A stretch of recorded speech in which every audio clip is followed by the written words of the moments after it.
আসসালামু আলাইকুম, back to my channel Rupsina কিচেনে আপনাদের সবাইকে স্বাগতম। আমার আজকের রেসিপি হচ্ছে তেলে ভাজা কেক। কেকটা কিন্তু খেতে অনেক বেশি মজার হয়। একটা ডিম দিয়েই বানাতে পারবেন। যাদের কাছে বেকিং করা ঝামেলা মনে হয় তারা চাইলে এভাবে করে বানাতে পারবেন। চলুন তাহলে রেসিপিটা কেক বানানোর জন্য প্রথমে একটা ডিম ভেঙে নিচ্ছি, তারপর দিয়ে দিচ্ছি 1/3 কাপ চিনি। মিষ্টিটা আপনারা আপনাদের পছন্দ মতো দিয়ে নেবেন। তারপর একটা হ্যান্ড উইক্স দিয়ে চিনি আর ডিমটাকে খুব ভালোভাবে ফেটিয়ে নেব। চিনিটা গলে না যাওয়া পর্যন্ত মেশাতে হবে। এই কাজটা একটু সময় নিয়ে ধৈর্য ধরে করতে হবে। কিছুক্ষণ মেশানোর পর চিনিটা গলে গিয়েছে। এবার দিয়ে দিচ্ছি 1/2 কাপ ময়দা, দিয়ে দিচ্ছি সামান্য পরিমাণে লবণ, আপনারা চাইলে এটা স্কিপ করতে পারবেন। দিয়ে দিচ্ছি 1/4 চা চামচ বেকিং পাউডার। তারপর সবগুলো উপকরণ খুব ভালোভাবে মিশিয়ে নেব। এখন কেকের এই মিশ্রণটা দেখতে এরকম হয়েছে, আর এই মিশ্রণটা কিন্তু দেখতে অনেক বেশি সফট থাকবে। তারপর হাতে একটু তেল লাগিয়ে বলের মতো করে বানিয়ে নিচ্ছি। বানানো হয়ে গিয়েছে। এভাবে করে আজকে আমি সবগুলি বানিয়ে নেব। চুলায় মিডিয়াম আঁচে তেল গরম করে নিয়েছি।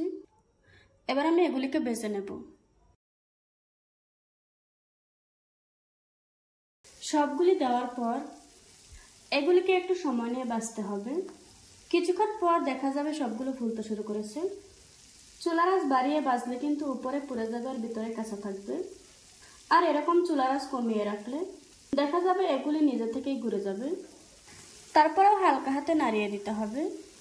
আর কেকের উপরটা কিন্তু অনেক বেশি ফাটা দেখা যাবে। মাঝারি আঁচে একটু সময় নিয়ে লাল করে ভেজে নিতে হবে। উপরের কালারটা চেঞ্জ হলেই বোঝা যাবে এগুলো ভাজা হয়ে গিয়েছে। আর প্রতিটা কেকের গায়ে অনেক বেশি ফাটল দেখা যাবে। কিছুক্ষণ পর কেকের উপরে খুব সুন্দর একটা কালার চলে এসেছে।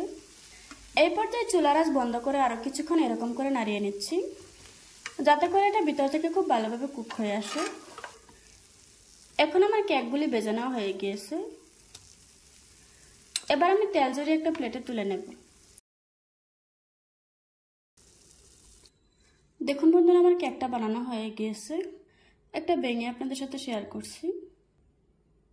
আশা করছি আজকের এই সহজ রেসিপিটা আপনাদের কাছে ভালো লাগবে।